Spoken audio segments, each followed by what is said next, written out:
بسم اللہ الرحمن الرحیم۔ سود حرام ہونے کا فائدہ۔ اسلام نے قرض پر سود لینے کی سخت مذمت کی ہے اور اسے حرام قرار دیا ہے۔ بعض اوقات اصل زر سے سود کی رقم بڑھ جاتی ہے، جس سے مقروض کی اقتصادی حالت پہلے سے زیادہ بدتر ہو جاتی ہے اور اقتصادی توازن ختم ہو جاتا ہے۔ سود خود طبقے کی دولت میں اضافہ ہوتا ہے، جبکہ مقروض غریب سے غریب تر ہو جاتے ہیں۔ اگر ہم دور حاضر کے قرضوں پر نظر ڈالیں تو یہ حقیقت کھل جائے گی کہ قرض کی وجہ سے کروڑوں انسان تباہ ہو چکے ہیں اور سینکڑوں افراد کی دولت میں بے پناہ اضافہ ہو چکا ہے۔ معاشرے میں دولت کی عادلانہ گردش کہیں دکھائی نہیں دیتی۔ بین الاقوامی بینکوں اور ان کے کردار کو دیکھیں تو آپ کو معلوم ہو جائے گا کہ یہ بینک میں مبتلا کردہ پسماندہ ممالک کو غریب بنانے میں مصروف ہیں اور غریب ممالک کمائی پر شب خون مار رہے ہیں۔ پسماندہ اور غریب ممالک ان بینکوں کے اربوں کروڑوں ڈالروں کے مقروض ہیں۔ مجھے اعداد و شمار کا پورا علم نہیں، مگر میں اتنا ضرور جانتی ہوں کہ یہ بینک ہر سال اربوں ڈالر سود لیتے ہیں۔ غریب ممالک افراد دن رات محنت کرتے ہیں، لیکن انہیں ان کی محنت کا صحیح معاوضہ نہیں ملتا۔ وہ نہ تو اچھا کھا سکتے ہیں اور نہ ہی اچھا پہن سکتے ہیں۔ وہ کلہوں کے بیل کی طرح زمینداروں کے کھیتوں اور کارخانہ داروں کارخانوں میں شب روز جیتے رہتے ہیں، لیکن ان کی زندگی میں کہیں بھی بہتری کے آثار دکھائی نہیں دیتے۔ غریب عوام کے خون پسینے کی کمائی کا بڑا حصہ ساہوکاروں بینکوں کے سود میں چلا جاتا ہے اور اس سے جو کچھ بچتا ہے اسے اعلیٰ حکام مختلف ٹیکسوں کی صورت میں ہڑپ کر جاتے ہیں۔ ملک کی ترقیاتی منصوبوں اور تعلیم و صحت کے لیے رقم یا تو بچتی نہیں، اگر بچتی بھی ہے تو وہ پورے بجٹ کے 2 یا 3% کے برابر ہوتی ہے۔ قارئین کرام، آپ یہ مت سوچیں کہ بین الاقوامی بینکوں کے اربوں ڈالروں کا قرضہ ملک کی بہتری کے لیے صرف ہوتا ہے۔ نہیں، اس قرضے کا بڑا حصہ خود قرض دینے والے ممالک کے جیب کی چلا جاتا ہے اور وہ اپنے نام نہاد ماہرین کی پوری فوج ظفر موج مقروض ممالک میں بھیج دیتے ہیں، جہاں انہیں ہوشرب تنخواہیں دی جاتی ہیں۔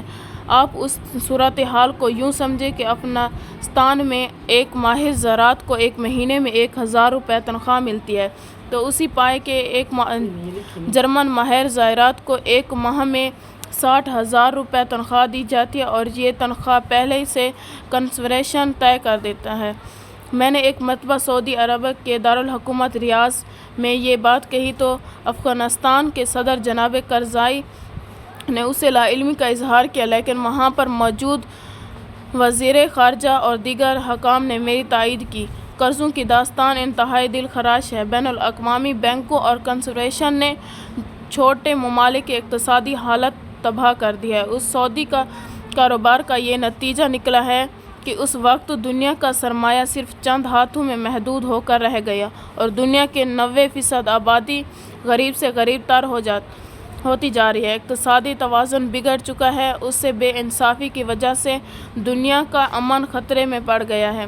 مسئلہ یہی ختم نہیں ہوتا جاتا، بلکہ اس کا دل خراش پہلو یہ بھی ہے کہ قرض دینے والے صرف سود ہی نہیں لیتے، بلکہ وہ مقروض ممالک پر من مانی شرائط بھی عائد کرتے ہیں۔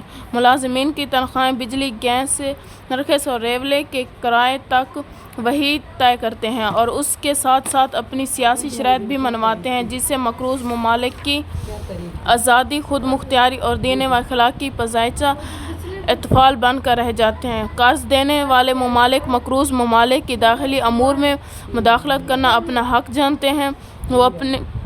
وہ کبھی اپنا اسلحہ بیچنے کے لیے 2 ممالک میں غلط فہمیاں پیدا کرتے ہیں، جس سے دونوں ممالک کو اسلحہ خریدنا پڑتا ہے اور یوں ان کے اسلحے کے کارخانوں کی چاندی ہو جاتی ہے اور بھاری رقم لینے کے بعد اپنا پرانا اسلحہ بیچ دیا جاتا ہے۔ پھر چند روز جنگ شروع کرا دی جاتی ہے اور جب دونوں متحارب ممالک لڑ پڑتے ہیں تو سفارتکاری کے ذریعے ان میں صلح کرائی دی جاتی ہے۔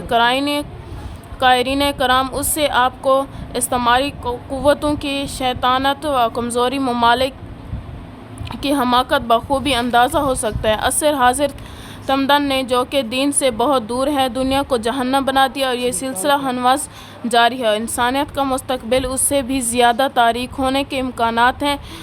اسلام سود خوری اور استعماری گری کا شدید مخالف ہے۔ اسلام نے اسے حرام قرار دیا اور اس نظام کی جڑوں کو کاٹ دیا ہے۔ اب آپ خود فیصلہ کیجئے کہ ہمیں دینی تمدن کو فروغ دینا چاہیے یا مادی تہذیب کو اپنانا چاہیے۔ ہم نے نشاندہی کر دی ہے اور فیصلہ آپ کے ہاتھ میں ہے۔ آپ کا ضمیر جو فیصلہ کرے اس پر عمل کیجئے۔